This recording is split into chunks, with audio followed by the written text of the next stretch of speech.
here in New York, we certainly have a challenge in that right now we're going through a transition in assessing whether or not staying within our building in Greenwich Village is the right choice for us. It seems like there's a much better chance that I'll make better decisions when I have faith than when I don't. The path to where you're going is only straight in hindsight. How much do I believe in this? Right? Is this just a little thing, or am I really serious about this in a good way? This is my core belief. This is the way I see the world. I think for me, it started with the yantra.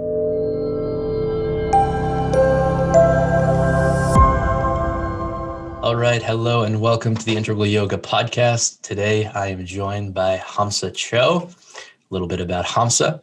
She currently serves as the Executive Director for Integral Yoga Institute New York.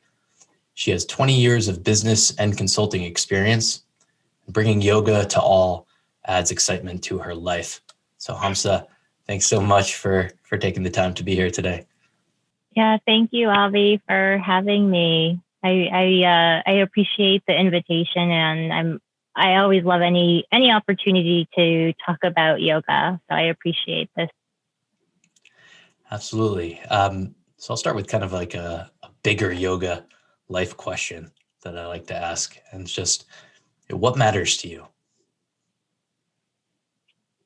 What matters to me? Family and love is really what matters to me, and I think if that is the root of everything that we do, that love and joy will kind of pervade everything. Thinking of everyone as family, I think is really important, and loving everyone as that family, I think is really important. And I guess to me, that is, going back to your yoga question, that is yoga is love of family, of realizing that we are just one, and thinking about love is ahimsa, yeah.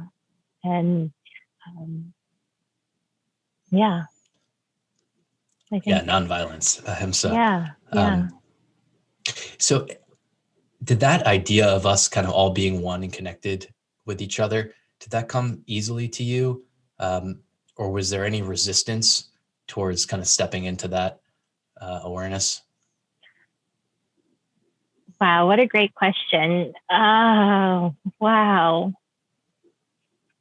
I think for me, it started with the yantra and the concept of truth is one, paths are many. And for me, when I found integral yoga and learned about that concept, it really, it didn't necessarily shift my mind, because it was something, having grown up in a Christian family and going to church every week. I already had a sense of something greater than myself within my life, but the truth is one, paths are many really helped me to see it in a different way, and I think that became the framework of recognizing that it all is one. So if you think of all of the religions as the same truth, I think it's easier to make that jump to, as people, we have these differences, but we really are just one. I don't know if that makes sense at all.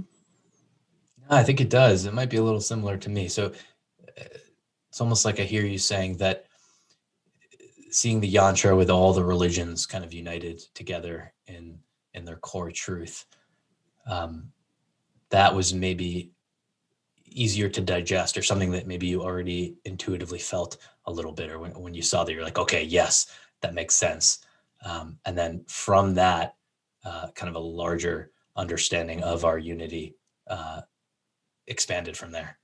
Absolutely. Yeah. Thank you for synthesizing that. Yeah. And this goes back to your question and how it was so great. It's these things that I feel internally, but I don't know if I've necessarily thought through kind of that journey. So I really appreciate that question. Yeah, it feels a little tricky for me, like moving forward with this awareness of our connection, right? It's like, how am I, as this one being, relating to the world? Yeah, because it's just such a different outlook. I don't know about you, but I grew up a lot with kind of the mindset of life is maybe hard and I need to survive and I need to scrap and claw to find my place of survival a little bit. It was definitely not one of kind of collaboration and teamwork, and we'll all support each other and that sort of thing. So just curious if you have any kind of reflections of how you kind of navigate this dichotomy between the two worlds. Yeah.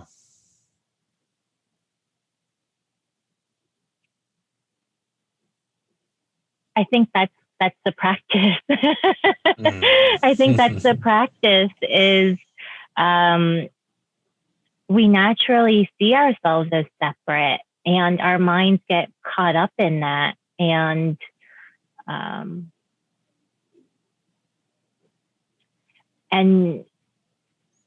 we frame things as difficult. So I think that's completely natural. And I think part of, for me, my practice is shifting my view on it. And this brings me back to one of the yoga concepts of recognizing that we view everything through the lens of our experience, and that there is a completely different way to look at the same thing that we're experiencing. So for me, talking about challenge and suffering, one of the ways that I use to help me reframe is, how is this helping me to be a better person or a stronger person? Or what are the lessons here that are going to propel me to whatever that next level is? And so it changes the way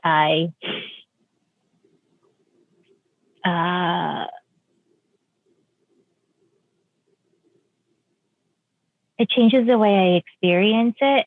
And so, and I guess for me, anytime I feel any discomfort, I always bring my yoga lens to it, and I say, okay, what can yoga teach me here? How am I seeing the separateness of people? How am I seeing something that's a difficulty, perhaps in a way that's making it more difficult for myself?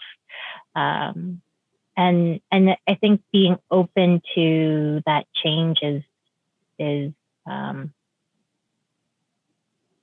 challenge, if you will. Yeah. Made me think about compartmentalization, right? And directly in relationship with yoga. I don't know about you, but my entry into yoga was definitely, okay, more of this physical practice,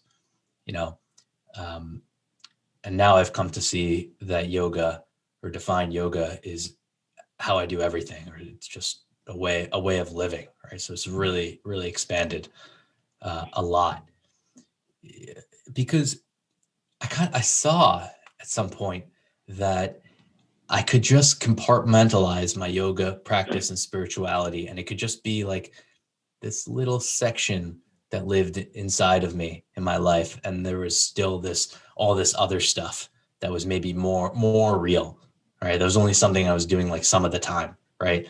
And at some point I had to ask, like, how much do I believe in this, right? Is this just a little thing, or am I really serious about this in a good way? This is my core belief. This is the way I see the world.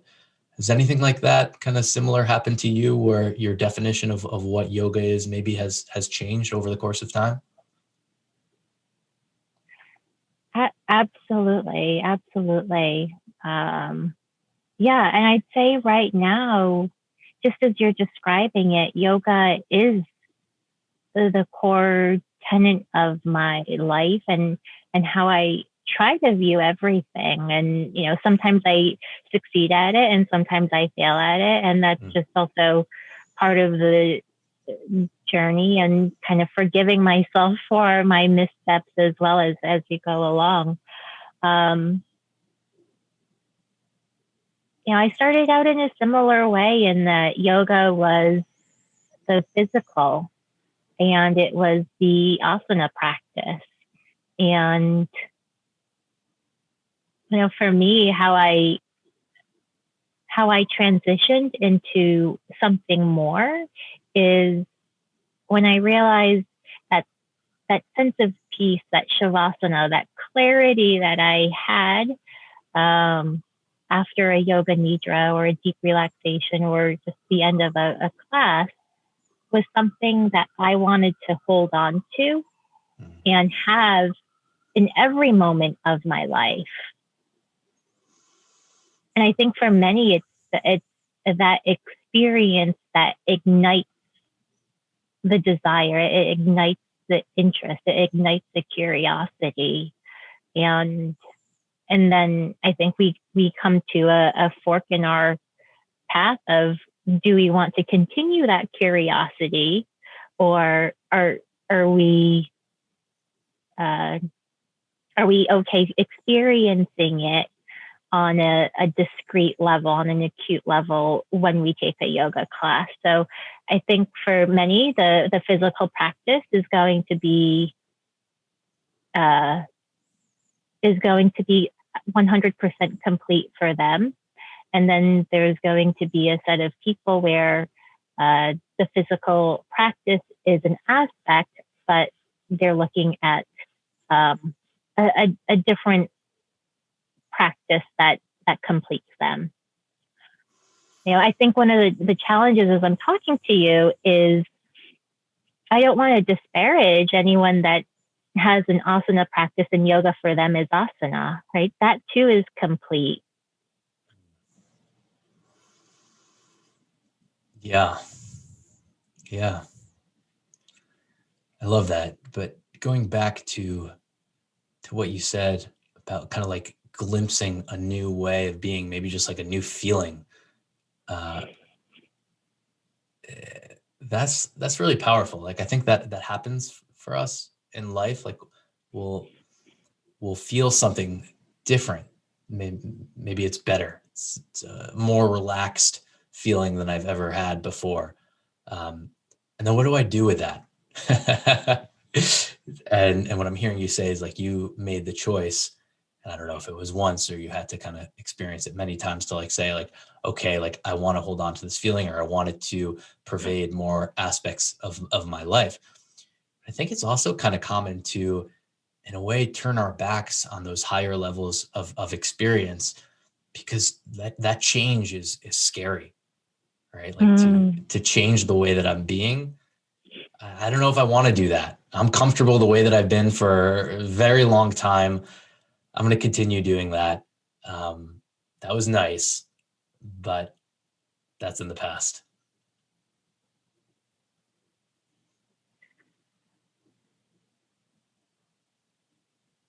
Yeah, there needs to be that curiosity, but then there also needs to be something either internal or external that kind of pushes you to get there. And a lot of times it might be a suffering that we experience, or an action that occurs that falls into our lap. There's oftentimes something external that helps get us there, but I think that inner curiosity, that seed of interest needs to be there to then get you moving down that road. Yeah, that's a good way to put it. And I don't think there's a right or a wrong way, whether or not to follow that seed of curiosity. It's totally an internal decision. It has to be an internal decision. It can't be forced on you from anyone else. I want to ask you what your experience in New York has been just being the executive director there and moving more into this leadership role. What has that been like for you? And maybe a little bit of background too, like New York, the Institute in New York is, I mean, what do you know off the top of your head what year it was founded? It was founded in 1966. 66. So it's been there for a while. It's like one of the foundational pillars of integral yoga. A lot of people's first introduction to yoga has come at the New York Institute. So that's quite the position to be in. So what's it been like for you? Yeah. Well, so in October, we will be celebrating 55 years of integral yoga and our existence here in New York. And so I find it an incredible honor and privilege to be in the position that I am, especially over the last year, which has been so difficult for everyone, and the online offerings, which we didn't have any online offerings prior to COVID. So that transition of not being in person, it's been extraordinarily challenging. Yet at the same time, a gift, right? It's the ability to reach people all over the world and share the integral yoga teachings has been a huge opportunity.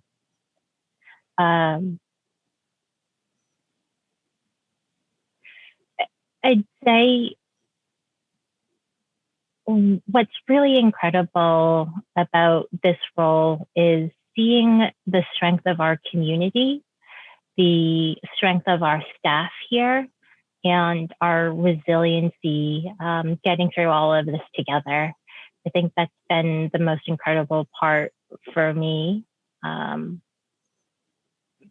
you know, we here in New York, we certainly have a challenge in that right now we're going through a transition in assessing whether or not staying within our building in Greenwich Village is the right choice for us, or whether we should move into another space to either downsize or think about a different type of offering. And so, you know, being part of that transition is difficult, and you know, also, you know, again, provides an opportunity to think about how we best serve it here in New York for the future. So I don't know if that really answers your question. I kind of went a little bit around. It's so interesting with a physical space and our allegiance to it, right? Like that's what I sense even a little bit there. It's like you get comfortable with the way the stairwell is and the entrance and like all this like aesthetics, you know, matter to us. And the thought of changing that, it can be startling, right? Yeah, yeah. Well, then there's also the emotional connection that people have with the building, and it's absolutely valid. And we last year we just celebrated 50 years in the building that we've been in, and all of the energy and joy and memories that people have over those 50 years is extraordinary. There's so much power there. In addition, this is also some place that Swami Satchidananda lived and holds all his energy and everyone's memories of that too. So there's certainly something extraordinarily special about the physical space that we're in. And yet, just as you say, it's a physical space. It's the teachings are more than the physical, right? You know, going back to asana, the teachings are more than the physical. If we decide that, if we decide to see it as that, or the physical is just as complete. Yeah. It feels good when like both ways are totally acceptable. It's very refreshing. But that's, I think, the power of faith in a way that I've realized. Swami Satchidananda talks about faith, so much. And it's one of the things that I really love, resonates with me, because it's like a superpower. And I think he understood that, like, to really have faith, that things, that the way that they're unfolding somehow is totally perfect. It's a really hard thing to grasp that, I like what you said earlier about, sometimes I can do it and sometimes I can't. But to have this faith as I'm navigating my life, to me, it creates this lightness, which I would say it seems like there's a much better chance that I'll make better decisions when I have faith than when I don't. Like that kind of anxious, rigid feeling of like, I got to choose which is the right one. That's not as good of that's not going to lead to as much successful decision making as like, well, both choices are valid. It's going to work out no matter which choice I make. Okay, I'll move from that spot. So one of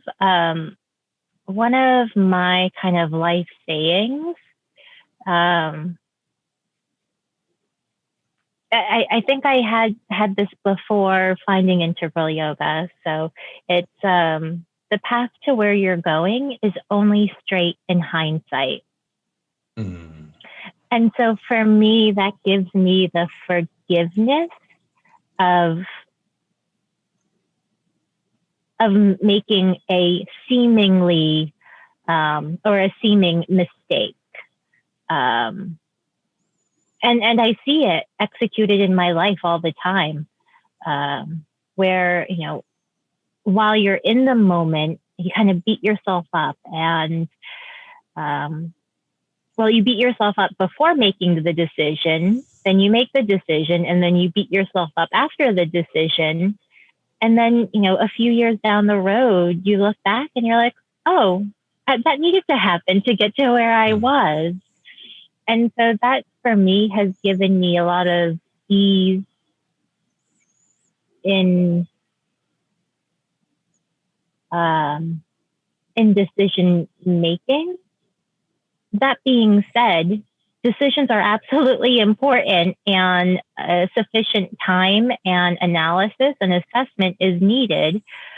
And I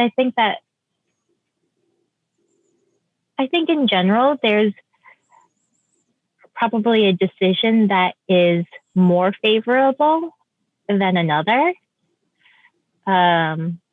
But again, both are equally valid. And that's not to say that the one that's less favorable doesn't get you to the path that you want to get down. Yeah, ultimately, it's like one step back to take two steps forward type of thing. Yeah. And I guess it also, what comes to mind now as we talk about this, and I haven't thought about this for a while, so I'm trying to remember the quote. It's something about when you're making a decision, or when you having a thought, will this matter a month from now? Will this matter a year from now? Will this matter 5 years from now? Will this matter 10 years from now? And I think remembering that also helps with that decision making. Yeah, what you said made me consider that, reflection of our past can actually be really useful. It's like, if I think back to all the things that have happened in my life, like it would have been impossible to predict the course of events. And I think that that's the case for everyone, right? So by doing that, maybe that changes my perspective in terms of the future and loosens my grip on the right path to take. And just this kind of letting go. But you brought up something else that feels important too. Like it is right decision making. Like some decisions do feel important. right? Like analysis and consideration, and maybe just not completely throwing caution to the wind. There's something to that as well. So perhaps it's the meeting place of those two things. Yeah. Well, and I guess I don't mean to discount the importance of decision making, right? It's completely important, and making sure that you have all of the right pieces of information to make good decisions is really important. So, but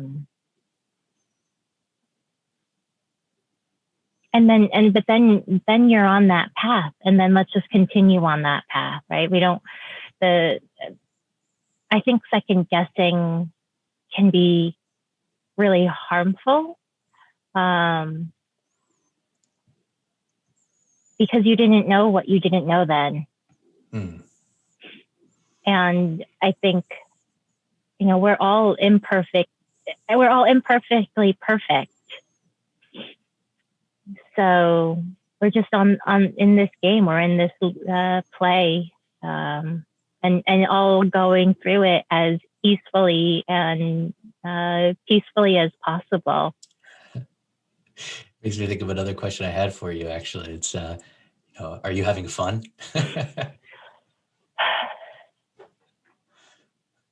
Yeah, I am having fun. I can be somewhat a little bit on the headier side. So, for me, I need to definitely create space for the fun. Some people are more in that fun space and need to create space for the more serious. So, and that's just my personality type. But definitely still trying to have fun. Thinking about New York, I'm looking out my window here. There's so many opportunities to have fun and experience new things, and, outside events that we now have, and they're all really just a subway ride away. And so I feel really grateful for that. Yeah. It's like allowing yourself to have fun seem like a muscle that needs to be exercised in a way. Like, do you notice that in yourself? Like a little bit like, oh, I was able to have fun there. Like, what allowed me to do that? And can I replicate that mindset? I think part of it for me is, I think there's different levels of fun for me and my personality. Like I try to find the levity in everything. And so that in and of itself is fun.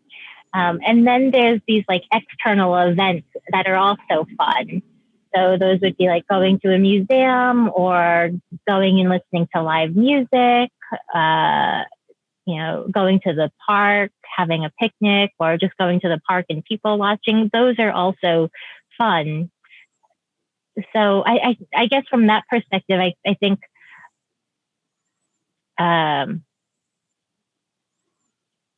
in the more common language of what's fun, like those types of fun, I need to make time for.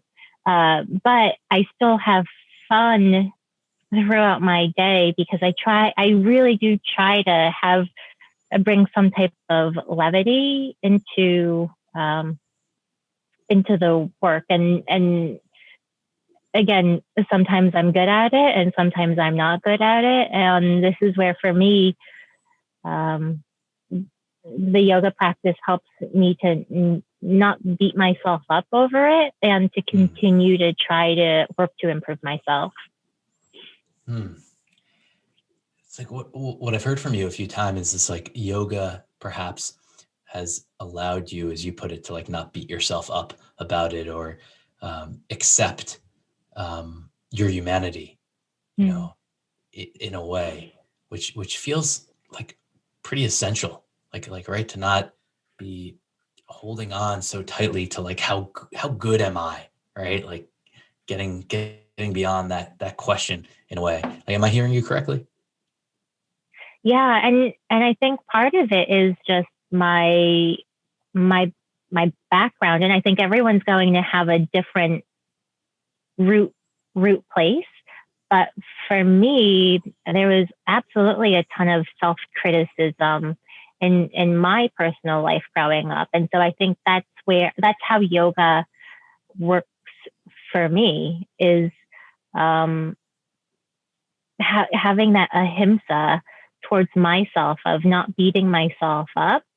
But it also gives me the space to recognize I'm always learning, and that I can always get better while still recognizing that I'm doing my best right now.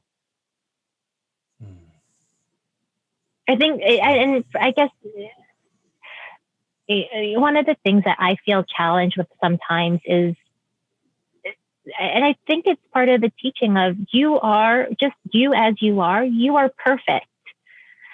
And I think sometimes people take that as, well, I don't need to change. And if someone is offended by what I'm saying, well, that's your work. And you need to not be offended by what I'm saying because I am perfect. I see it a little bit differently, in that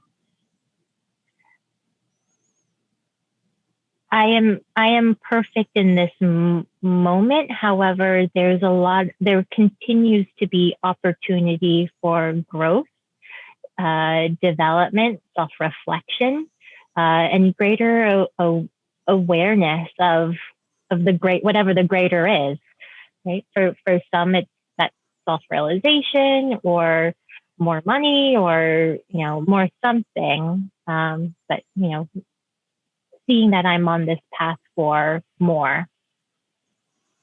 It actually feels to me to be a very important distinction that you're making right now. This idea of kind of a wholeness to the self, or perfection to the self, right? Not in a way being an excuse not to grow. That's what I'm hearing is an important thing. So it's like, I am whole, I am complete, I have a right to exist, even with my flaws, even with my missteps. At the same time, I want to have less flaws, I want to have less missteps, I want to cause less harm, and let's go. Yeah, that is exactly how I kind of live my life. And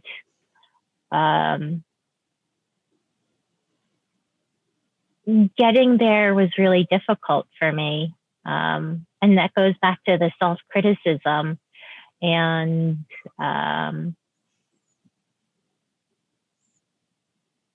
just not beating yourself up over every little thing that you do. And you're like, oh, I could have done that better. Well, now the language that I have because of yoga is, I did the best that I could with the tools that I had, with the knowledge that I had. And now I know more, so I can hopefully do it differently in the future. Sometimes you can, and sometimes you haven't learned yet. And so you just kind of have to go through that process. Yeah. I want to go back to kind of your leadership role, and also combining it with the funness that we were talking about. Do you feel that, like, does leadership come easily to you? Because one thing I become more aware of is kind of a harsh criticism that we tend to have for our leaders. Like, it is difficult to be a leader. I don't know if we acknowledge it that much. So I'm just like wondering what that experience is like for you. Is it comfortable? Is it natural for you? Are you able to have some fun being a leader? Yeah.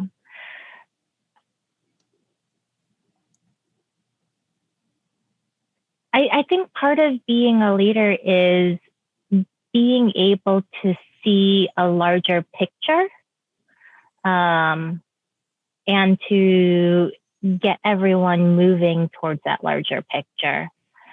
And so from that sense, I feel comfortable in that role because it's a role that I have seen throughout my entire life and been in my entire life.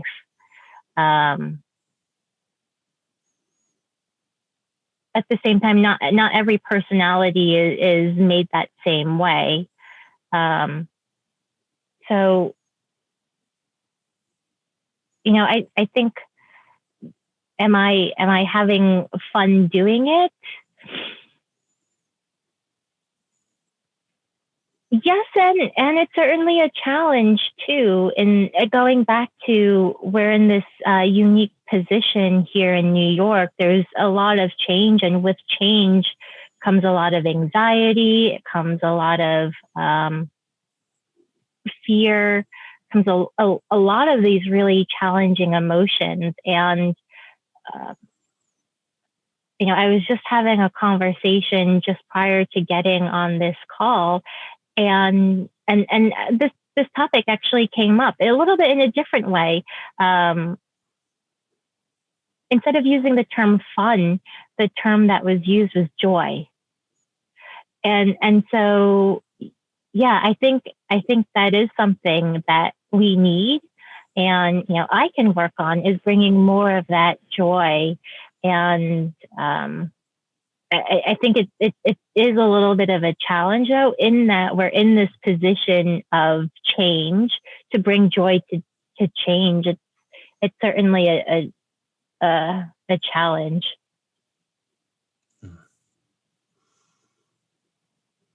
It is. Yeah. It's a challenge that excites me a little bit. I have to say, like, it's this great question, right? Like, if I'm going to do it anyway, can I have some joy and fun? Like, that's the first question, right? Like, am I going to do this? Like, maybe not. Maybe I'm not going to do it. But if I'm going to do it, can it be enjoyable? Yeah. Yeah. How do you make a game of it? Yeah, that's a really, really great point. And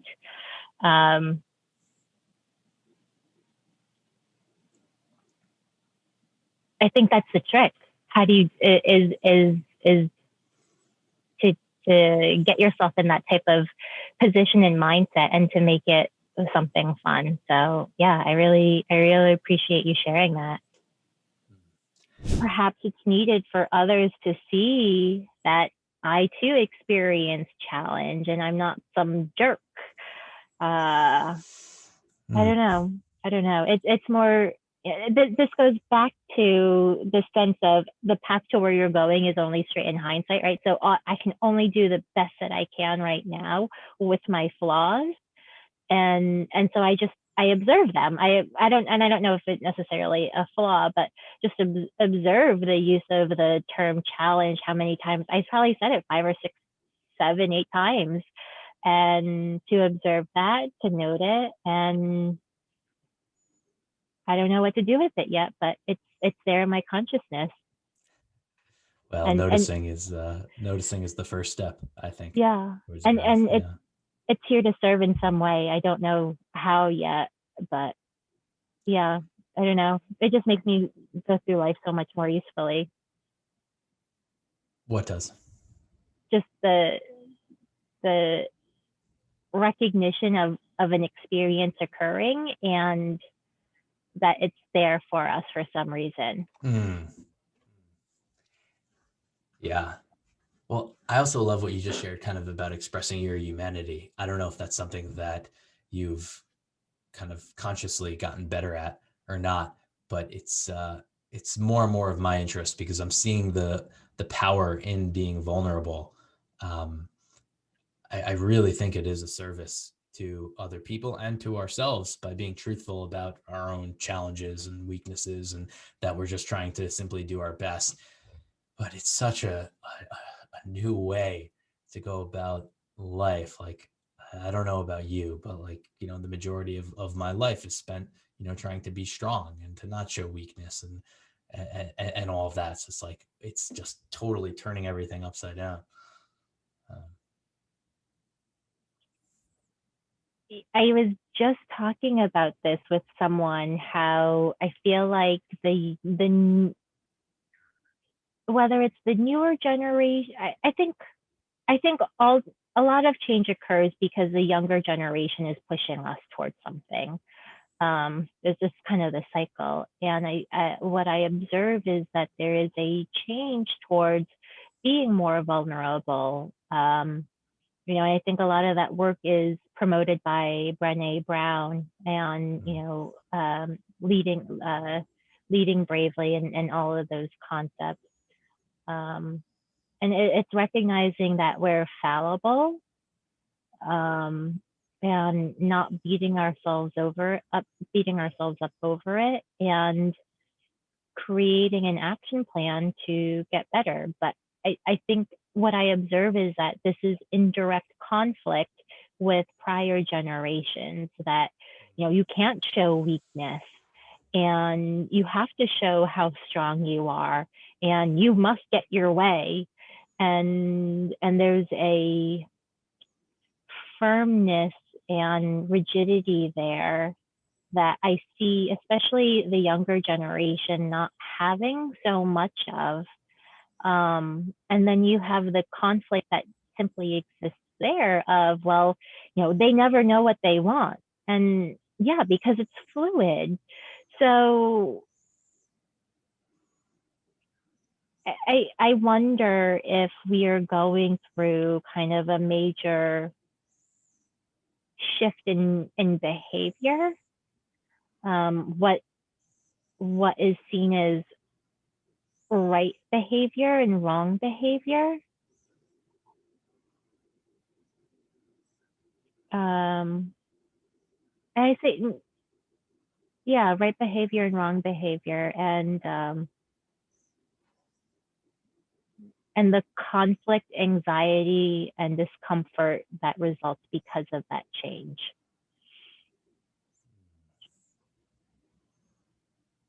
Can you say that one more time? The conflict, anxiety. And discomfort. Yeah, it's like it's change. It's a caterpillar becoming a butterfly.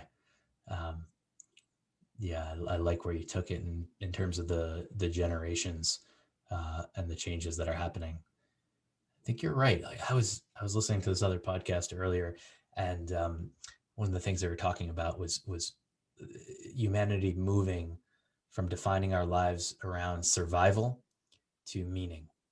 Mm-hmm. Right? Like for Yeah. so long, everything was just about survival. That was the only question: how to survive.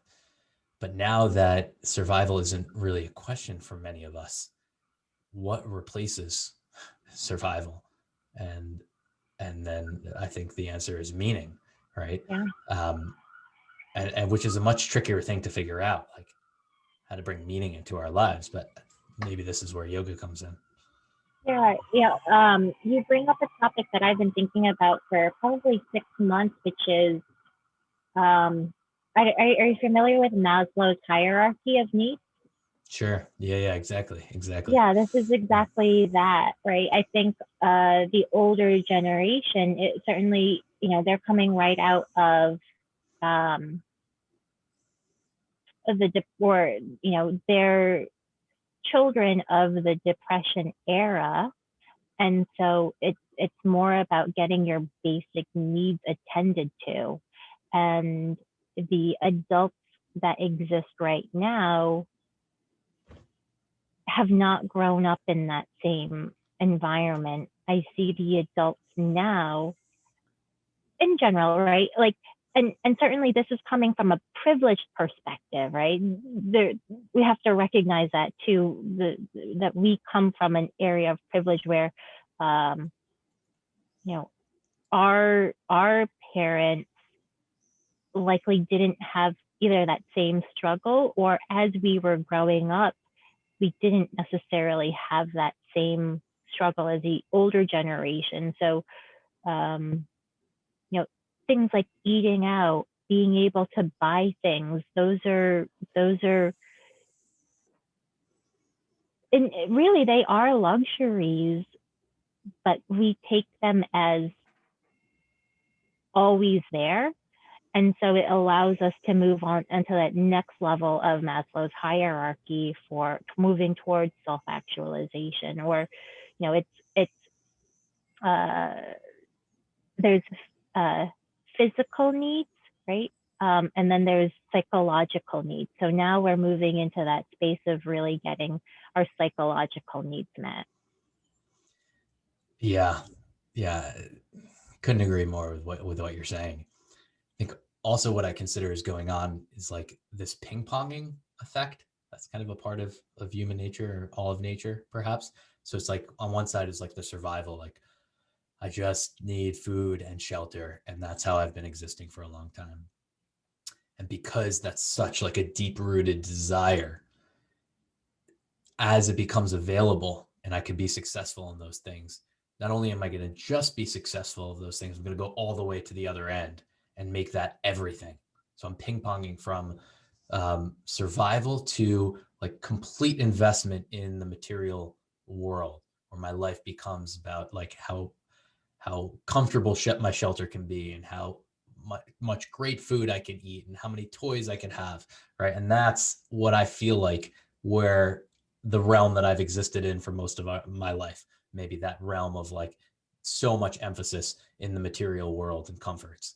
And now perhaps we're moving back somewhere into the middle, where we realize that that is not what we're looking for either.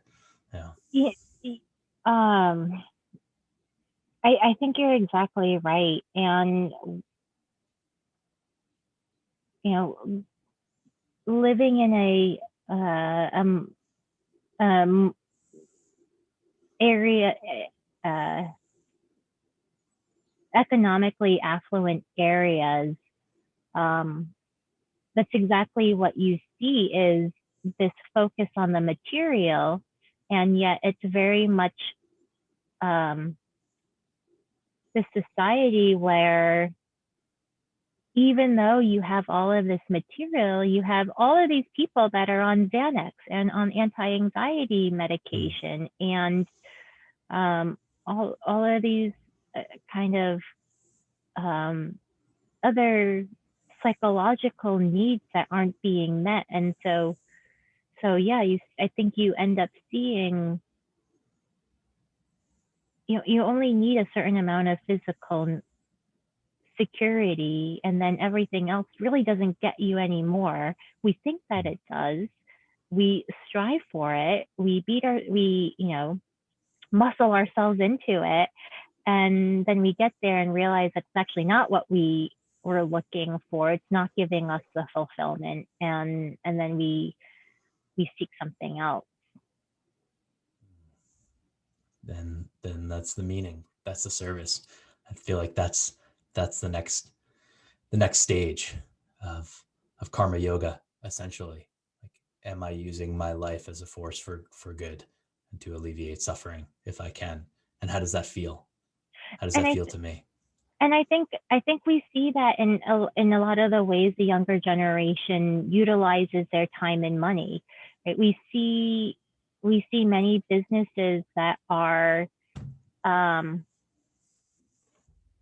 saying, well, if you spend money with us, part of what we are as an organization donates money to this, or this percentage of what you're doing goes to this, or buy one and one gets donated, right? So we see a lot more of the younger generation making their purchasing decisions based upon that, how much their action serves the greater good.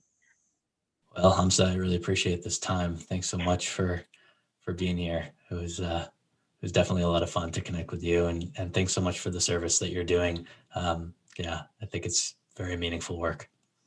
Thanks, Avi. I appreciate the invitation. Always, it's fabulous to chat with you. I mean, we've had so many other conversations, and I'm always grateful for our time together. You've always brought a really deep way of looking at things that I value. Thanks so much, Hamsa. Thank you. Om Shanti. Om Shanti.